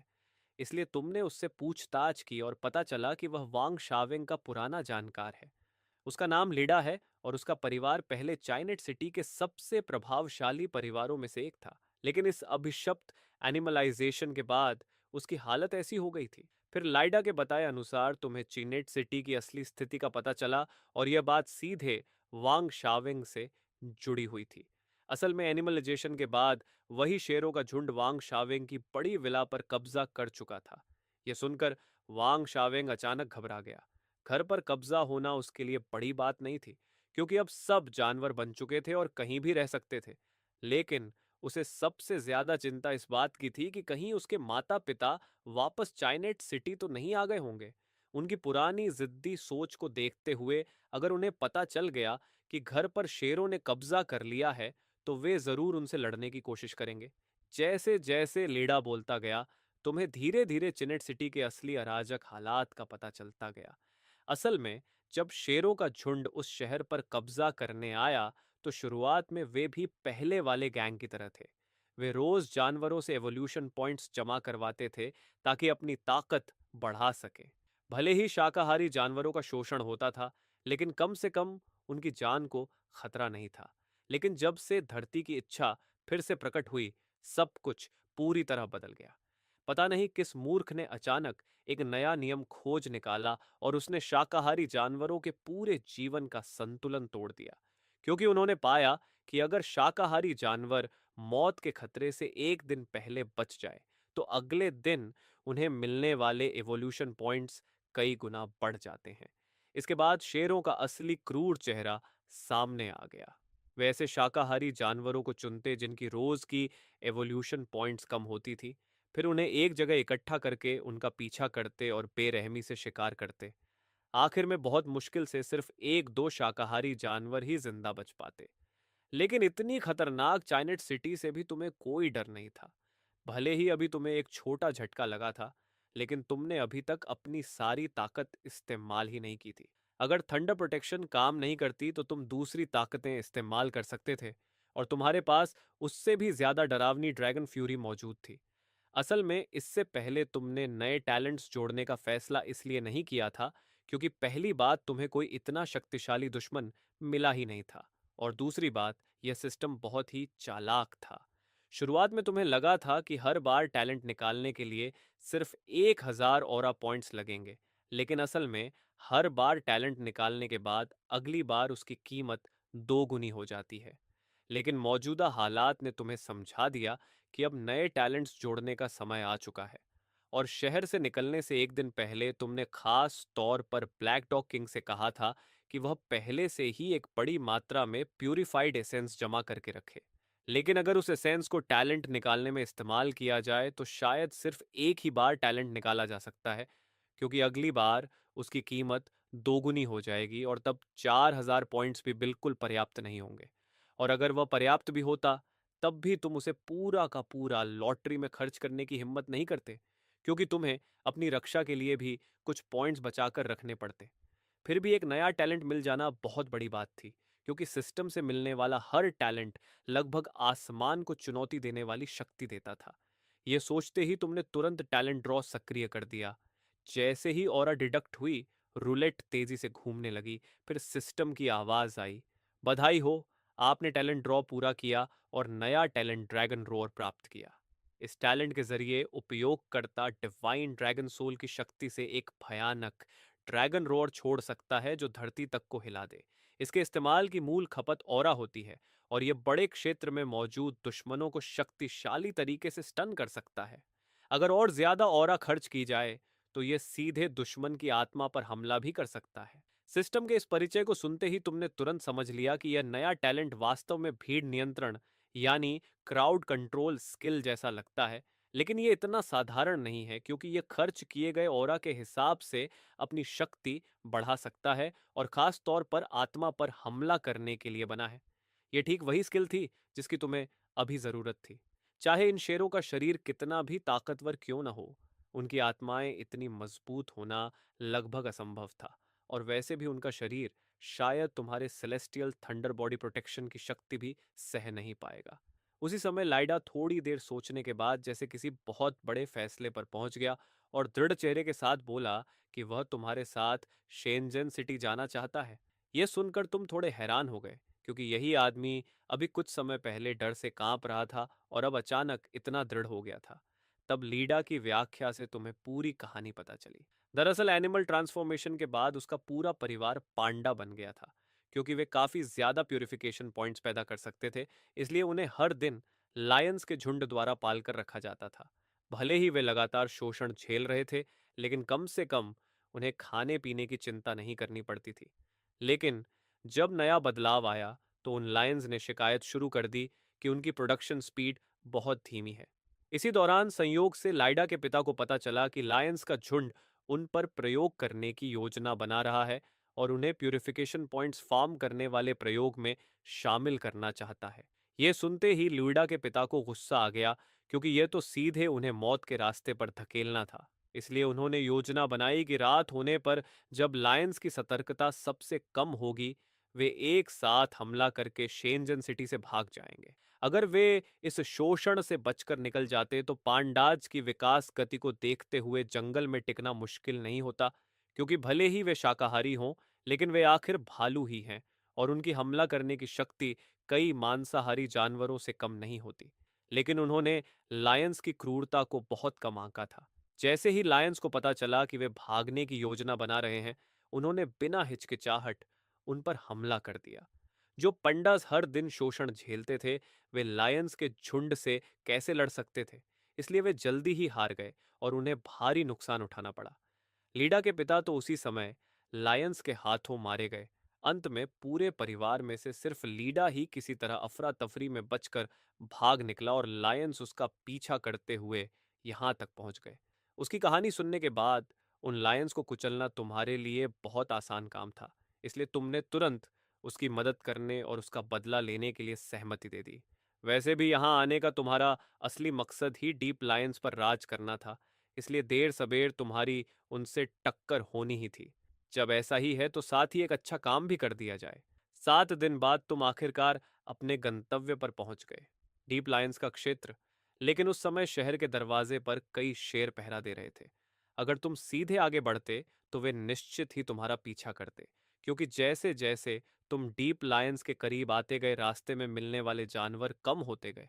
खासकर पिछले आधे घंटे में तो तुम्हें एक भी जानवर दिखाई नहीं दिया, जबकि अब पूरी दुनिया में एनिमल ट्रांसफॉर्मेशन के बाद जानवर पहले से कहीं ज्यादा हो गए थे। इसलिए तुमने अनुमान लगाया कि आसपास के सारे शाकाहारी जानवरों को पकड़कर एवोल्यूशन पॉइंट्स के लिए इस्तेमाल किया जा रहा है। असल में तुम्हारी ताकत के हिसाब से सीधे हमला करके अंदर घुसना मुश्किल नहीं था, लेकिन ऐसा करने से लायंस के पूरे झुंड का ध्यान तुम्हारी ओर आ जाता। अगर दुश्मन को तुम्हारी असली ताकत का पता चल जाता तो वे डरकर भाग जाते और तुम्हारी मौजूदा मोबिलिटी से तुम उन सबको पकड़ नहीं पाते। भले ही तुम्हारे पास ड्रैगन फ्यूरी जैसी ट्रैकिंग स्किल हो, लेकिन वह सिंगल टारगेट डैमेज स्किल है और इतने सारे दुश्मनों से एक साथ निपट नहीं सकती। और तुम्हारा सिद्धांत हमेशा यही था कि जब तक दुश्मन को पूरी तरह दबोचने का भरोसा न हो, तब तक हमला नहीं करना चाहिए, क्योंकि अगर एक भी दुश्मन भाग निकला तो भविष्य में वह तुम्हारे लिए मुसीबत बन सकता है। तभी लीडा ने कहा कि उसे एक ऐसी जगह पता है जहां से शायद शहर में चुपके से घुसा जा सकता है। इसलिए तुम सब एक अजीब और डरावने कब्रिस्तान में पहुंचे।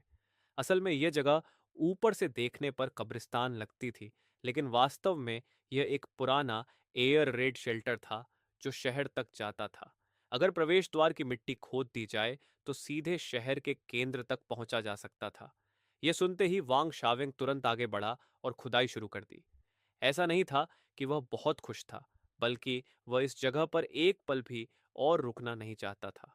पहले से ही उदासी से भरा यह कब्रिस्तान बहुत समय से देखभाल न होने के कारण और भी ज्यादा उजाड़ और अजीब लग रहा था। ऊपर से रात का समय था और चारों तरफ अजीब सी धुंध फैल रही थी। ऐसा दृश्य देखकर कोई भी आदमी तुरंत वहां से दूर भाग जाता। भले ही तुम अब जानवरों में बदल चुके थे, लेकिन तुम्हारे दिमाग में अभी भी इंसानी सोच थी, इसलिए डर और बेचैनी महसूस होना स्वाभाविक था। फिर भी वांग शावेंग की खुदाई करने की क्षमता बहुत जबरदस्त थी। सिर्फ 10 मिनट में वहां की झाड़ियां पूरी तरह हट गईं और उनकी जगह 1 मीटर से ज्यादा गहरा बड़ा गड्ढा बन गया। उस गड्ढे के तल पर एक विशाल कंक्रीट की प्लेट दिखाई दी, जो लोहे से मजबूत की गई मोटी दीवार की तरह रास्ता पूरी तरह बंद किए हुए थी। तुमने अपने स्पिरिचुअल सेंसेस का इस्तेमाल करके अपने सामने खड़ी दीवार की मोटाई को महसूस करना शुरू किया, लेकिन उसके पीछे क्या है यह तुम्हें बिल्कुल भी दिखाई नहीं दे रहा था।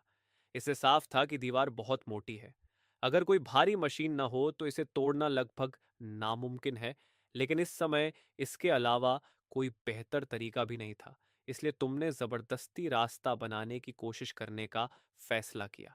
जैसे ही ड्रैगन फ्यूरी सक्रिय हुई, तुरंत एक लाल जलती हुई हेक्सागोनल मैट्रिक्स बन गई और नारंगी रंग की आग लहरों की तरह बाहर उमड़ने लगी। जो सुरंग पहले थोड़ी ठंडी थी, उसका तापमान अचानक कई गुना बढ़ गया। इतना डरावना दृश्य देखकर वांग शाविंग ने अनजाने में ही थूक निकल लिया। भले ही उसने पहले भी ऐसा दृश्य देखा था, लेकिन जब वह दोबारा उसके सामने आया तो उसके दिल में डर फिर भी पैदा हो गया। वहीं लाइडा, जो शुरू में बहुत उत्साहित थी, इस पल वहीं खड़ी की खड़ी रह गई। इस फायरबॉल की ताकत बहुत ज्यादा थी। अगर वह थोड़ा भी करीब चली जाती तो शायद तुरंत जलकर राख हो जाती। और जब ड्रैगन फ्यूरी बन जाती है, अगर तुम तुरंत अटैक का आदेश नहीं देते तो वह 5 मिनट तक फायरबॉल के रूप में बनी रहती है और समय पूरा होते ही अपने आप गायब हो जाती है। जैसे ही फायरबॉल दीवार के पास पहुंची, कंक्रीट बर्फ और बर्फ की तरह सीधे टूटकर बिखरने लगा। कुछ ही पलों के हमले और टकराव के बाद उस मोटी दीवार में अचानक एक काला छेद बन गया। इसके बाद वह तुरंत सावधानी से आसपास देखने लगा। जब उसे कहीं भी किसी जानवर के होने का निशान नहीं मिला तो उसने राहत की सांस ली, क्योंकि दुश्मन के इलाके में खुलेआम दिखना बहुत खतरनाक होता है। उसके बाद तुमने दुश्मन की सेना को खत्म करने के तरीके पर चर्चा शुरू की। काफी देर की बहस के बाद सबने मिलकर पुराने तरीके को ही अपनाने का फैसला किया। पहले खुद को चारे की तरह इस्तेमाल करके उन सभी शेरों को अपनी तरफ खींचना और फिर सेलेस्टियल थंडर प्रोटेक्शन का इस्तेमाल करके उन्हें एक ही बार में खत्म कर देना। यह तरीका भले ही साधारण था, लेकिन बहुत काम का था। हालांकि यह काम तुरंत नहीं किया जा सकता था, कम से कम तब तक इंतजार करना जरूरी था जब तक वे सब एक जगह इकट्ठा न हो जाए। फिर लीडा के नेतृत्व में तुमने पहले उसकी बड़ी कजन के घर छिपने का फैसला किया। अपने डिवाइन सेंस से रास्ता स्कैन करते हुए तुमने आसानी से सभी जानवरों से बचते हुए जल्दी ही वहां पहुंच गए। वह एक 3 मंजिला छोटी वेस्टर्न स्टाइल विला थी। दिखने में थोड़ी पुरानी जरूर थी, लेकिन फिर भी उसमें एक तरह की जीवंतता थी। उसी समय विला का दरवाजा खुला हुआ था। अंदर झांकने पर पूरा अंधेरा दिख रहा था, जो बिल्कुल भी ऐसा नहीं लग रहा था जैसे वहां जानवर रहते हों। लेकिन जब तुमने अपने डिवाइन सेंस से स्कैन किया तो पता चला कि अंदर सिर्फ जानवर ही नहीं बल्कि बहुत बड़ी संख्या में मौजूद है। लेकिन तुम अभी दरवाजे के पास भी नहीं पहुंचे थे कि अचानक लिडा के भौंकने की आवाज गूंज उठी। तभी दरवाजे के पीछे से कई बड़े शिबा इनू तेजी से बाहर दौड़ते हुए आए और सीधे तुम्हें घेर लिया। लेकिन जब उन्होंने लिडा को ध्यान से देखा तो उनमें से एक शिबा इनू ने उसे तुरंत पहचान लिया। फिर उसकी अगुवाई में तुम लोग बिना किसी परेशानी के आंगन के अंदर पहुंच गए। लेकिन अंदर की हालत साफ साफ देखने से पहले ही वांग शावेंग का शरीर कांप उठा। तुम्हारे चारों तरफ जमीन पर तरह तरह के जानवर पड़े हुए थे। आम बिल्लियां और कुत्ते तो थे ही, लेकिन उससे भी ज्यादा चौंकाने वाली बात यह थी कि वहां सांप और कीड़े भी थे। यहां तक कि दो पैंडास भी दिखाई दिए। ये सभी मांसाहारी जानवर थे। तुम्हारे आते ही सबका ध्यान तुरंत तुम्हारी तरफ चला गया और वे तुम्हें ऐसे घूरने लगे जैसे कोई स्वादिष्ट खाना देख लिया हो। हालात तेजी से काबू से बाहर होने वाले थे। तभी आसमान से एक भयानक दबाव उतर आया, जिससे आसपास के सभी जानवर तुरंत ठंडी सिहरन में जकड़ गए और जमीन पर गिरकर भारी सांसें लेने लगे। इस अहम पल पर स्वाभाविक रूप से तुमने ड्रैगन पावर को छोड़कर हालात को अस्थायी रूप से काबू में कर लिया। लेकिन उसी समय अचानक विला के लिविंग रूम का दरवाजा खुला और उसके बाद एक काली आकृति बाहर आई। वह एक खतरनाक दिखने वाली ब्लैक पैंथर थी। उसने अभी आंगन की हालत देखकर लाइडा से बात भी नहीं की थी कि सामने से आ रही खतरनाक शक्ति का दबाव महसूस करने लगी। जब वह लगभग सहन नहीं कर पा रही थी, तभी लाइडा ने तुरंत तुमसे रुकने के लिए कहा। उसने समझाया कि यह ब्लैक पैंथर उसकी कजन है। जैसे ही ड्रैगन पावर वापस ली गई, उसे महसूस हुआ कि दबाव आखिरकार गायब हो गया। फिर लेडा के समझाने पर उसने शहर छोड़ने के बाद की अपनी कहानी और तुम्हारी बदले की योजना के बारे में बताया। योजना सुनने के बाद लीडा की कजन ने फिर से तुम्हारी तरफ उम्मीद भरी नजरों से देखा। अभी अभी जो खतरनाक दबाव महसूस हुआ था, वह किसी बेकाबू राक्षस जैसा था। लड़ना तो दूर, उसके सामने जरा सी भी प्रतिरोध की ताकत नहीं थी। अगर इस ताकत की मदद मिल जाए तो शायद सच में बदला लिया जा सकता है। समय तेजी से बीता और देखते ही देखते अगला दिन आ गया। अचानक जोरदार धमाके के साथ उस छोटे घर का दरवाजा तोड़ दिया गया। लाइटिंग जो खबरें पता करने गया था, घबराकर बाहर से वापस दौड़ता हुआ आया। पता चला कि वे लोग लीडा की मां पर हमला करने वाले हैं। यह खबर सुनते ही लीडा तुरंत पागल सी हो गई। उसने सिर उठाकर आसमान की तरफ देखा और एक जंगली दहाड़ लगाई। फिर बेहद तेज रफ्तार से बाहर की तरफ दौड़ पड़ी। ये देखकर वहां मौजूद सभी जानवर हैरान रह गए। तुम भी। भले ही लीडा ने तुम्हारी योजना को बिगाड़ दिया था, लेकिन अब सही समय आ चुका था। तुम्हारे इशारे पर वांग शावेंग ने दांत भींचे और अपनी छोटी टांगों के साथ उसके पीछे दौड़ पड़ा। इस बीच सड़क पर तेजी से दौड़ती हुई लिडा मानो किसी अजीब हालत में पहुंच गई थी। अपनी मां के बारे में खबर सुनने के बाद उसके अंदर एक अजीब सा मारने का जुनून जाग गया था। तेज रफ्तार से दौड़ते हुए वह बहुत कम समय में शेरों के बेस कैंप तक पहुंच गई और कई शेरों से भिड़ गई। कुछ देर तक तो ऐसा लग रहा था जैसे वह अजेय हो गई हो। लीडा खुद नहीं समझ पा रही थी कि उसके साथ क्या हो रहा है, लेकिन उसे बस इतना महसूस हो रहा था कि उसका शरीर अनंत ताकत से भरा हुआ है। पहले वह शेरों से डरती थी, लेकिन इस बार उनके सामने खड़े होकर उसके दिल में डर नहीं बल्कि अजीब सी एक्साइटमेंट पैदा हो रही थी। एक शेर जो छुपकर लीडा पर हमला करने की कोशिश कर रहा था, उसे लीडा ने जोरदार मुक्का मारा और उसकी आंखों के सामने तारे घूमने लगे। लेकिन लीडा अभी कुछ सेकंड भी अपनी इस जीत पर खुश नहीं हो पाई थी कि अचानक एक बेहद ताकतवर दहाड़ गूंजी। वह और कोई नहीं बल्कि लायन किंग था, जो वहां पहुंच चुका था। उसी पल उसके दिल में जैसे तूफान उठ गया। उसने तुरंत इस पांडा को पहचान लिया। ये वही लीडा थी जो कुछ दिन पहले समुद्र की गहराइयों वाली परीक्षा से भाग निकली थी। लेकिन उसने तो साफ साफ अपने आदमियों को इसे पकड़ने के लिए भेजा था। फिर यह यहां कैसे पहुंच गई और इसकी ताकत इतनी ज्यादा कैसे हो गई? शर्म और गुस्से से भरे लायन किंग ने तुरंत अपने शेरों को आदेश दिया कि इसे पकड़ लो। बाकी सारे शेर तुरंत उस पर टूट पड़े और लीडा पर पागलों की तरह हमला करने लगे। चारों तरफ से पंजों की बारिश होने लगी, लेकिन लीडा इस समय अजीब तरह से बेहद उत्साहित दिख रही थी। उसने न तो बचाव करना चुना और न ही भागना, क्योंकि उस समय उसके पास भागने की कोई जगह भी नहीं थी। पंजों के उसके शरीर को चीरने की आवाजें आने लगीं, लेकिन लीडा ने दुश्मनों के हमले सहते हुए अपने मुक्के उठाए और पूरी ताकत से सामने वाले शेर के सिर पर दे मारे। एक जोरदार क्रैक की आवाज आई और उस शेर की खोपड़ी लाइडा के एक ही मुक्के से धंस गई। दुश्मन लगभग मरने ही वाला था, लेकिन लीडा उसे खत्म करने का आखिरी वार भी नहीं कर पाई थी कि दूसरा हमला आ गया, फिर तीसरा। हालांकि हर हमला जो उस तक पहुंच रहा था, वह बस हल्की सी चोट ही दे पा रहा था। ये शेरों के लिए भले डराने वाली बात थी, लेकिन मोटी चमड़ी वाले पांडा के लिए यह सिर्फ छोटी सी खरोंच जैसी थी। लेकिन उसके शरीर पर बनने वाली हर चोट के बदले एक शेर की हड्डी टूटने की आवाज सुनाई देती थी।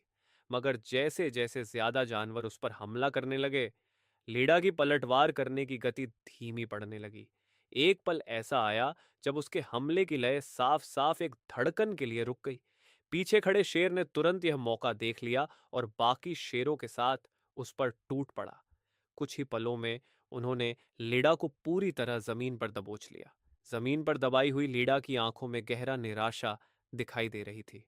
अगर वह अभी अभी वाला अजीब ताकत वाला स्टेट बनाए रख पाती तो शायद इतनी जल्दी काबू में नहीं आती। लेकिन पता नहीं क्या हुआ कि वह अद्भुत अवस्था इस उग्र लड़ाई के बीच पूरी तरह गायब हो गई। इस समय लियन किंग ने चारों तरफ नजर दौड़ाई और जब उसने देखा कि एक दर्जन से ज्यादा शेर मर चुके हैं या मरने वाले हैं, तो उसके दिल में भी थोड़ा दुख हुआ। फिर लियन किंग ने लीडा की मां को वहां लाने का आदेश दिया और तय किया कि वह लीडा के सामने ही उसकी मां को मार देगा, ताकि उसकी नफरत शांत हो सके। जमीन पर घावों से लथपथ पड़े अपने बेटे को देखकर उसकी मां की आंखों से तुरंत आंसू बहने लगे। लीडा कुछ कहना चाहती थी, लेकिन लायन किंग की नजर पड़ते ही उसे दबाकर पकड़े हुए शेर ने उसका मुंह सीधे बंद कर दिया। फिर लायन किंग ने अपने तेज पंजे उठाए और लीडा की मां पर हमला करने ही वाला था कि उसी महत्वपूर्ण पल में अचानक लायन किंग के दिमाग में एक भयानक ड्रैगन रोर गूंज उठा। उसी के साथ आसमान से एक डरावना दबाव नीचे उतरा, जिसने वहां मौजूद सभी शेरों को तुरंत बेहोश कर दिया और लायन किंग खुद भी लड़खड़ाकर जमीन पर गिर पड़ा। वह अपने शरीर पर पड़े भारी दबाव को सहते हुए मुश्किल से उठने की कोशिश करने लगा और इस बदलाव का कारण ढूंढने लगा। आखिर उसकी नजर एक विशाल दुष्ट कछुए पर जाकर टिक गई। वह भयानक दबाव उसी कछुए की पीठ से आ रहा था। उसी समय तेजी से दौड़कर आए थके हुए वांग शावेंग भी लीडा के पास गिर पड़े। जब लायन किंग ने देखा कि वे दोनों कुछ बात कर रहे हैं तो उसे बेचैनी होने लगी और वह तुरंत भागना चाहता था। लेकिन जैसे ही उसका शरीर हिला, उसे लगा जैसे उसके दिमाग को हजारों स्टील की सुइयों ने भेद दिया हो और उसकी रीढ़ तक दर्द फैल गया।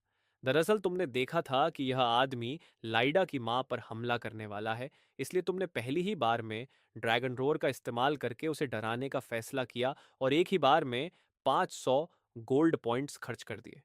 थोड़ी सी तकलीफ जरूर हुई, लेकिन नतीजा देखकर तुम बेहद संतुष्ट थे। वहां मौजूद सैकड़ों शेर तुम्हारे हमले से तुरंत बेहोश हो गए। इसके बाद गलती की कोई गुंजाइश न रहे, इसलिए तुमने ड्रैगन पावर को सीधे अपनी पूरी ताकत तक छोड़ दिया। लेकिन तुम्हें उम्मीद नहीं थी कि ऐसी हालत में भी लायन किंग अभी भी हिल सकता है। उस समय लायन किंग के दिल में भी तूफान उठ रहा था। अचानक एक भयानक शक्ति सामने आ गई थी, जिसकी ताकत बेहद बढ़ा चढ़ा कर दिखाई दे रही थी। वह खुद को डीमन सी में बिल्कुल अजेय मानता था, लेकिन सिर्फ एक नजर में ही वह दुश्मन से बुरी तरह घायल हो गया।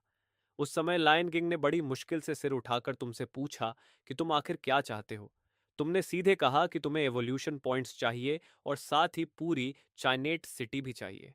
यह सुनते ही लायन किंग तुरंत बोला, अरे कोई समस्या नहीं, बिल्कुल कोई समस्या नहीं। बस मुझे जीने का एक मौका दे दो। मैं तुम्हारा नौकर बनने के लिए भी तैयार हूं। उसी समय तुम्हारे दिमाग में सिस्टम की आवाज आई, बधाई हो, आपने 2,45,974 इवोल्यूशन पॉइंट्स प्राप्त किए हैं। क्या आप इन्हें ऑरा में बदलना चाहते हैं? यह सुनते ही चैलोन के मन में जोर से चिल्लाने का मन हुआ, क्योंकि यह 2 लाख से भी ज्यादा एवोल्यूशन पॉइंट्स थे और ऊपर से ऑरा का बोनस भी। यह तो हद से ज्यादा था। कन्वर्ट करो। दिल में उमड़ रही एक्साइटमेंट को दबाते हुए उसने तुरंत सारे एवोल्यूशन पॉइंट्स को ऑरा में बदलने का फैसला किया।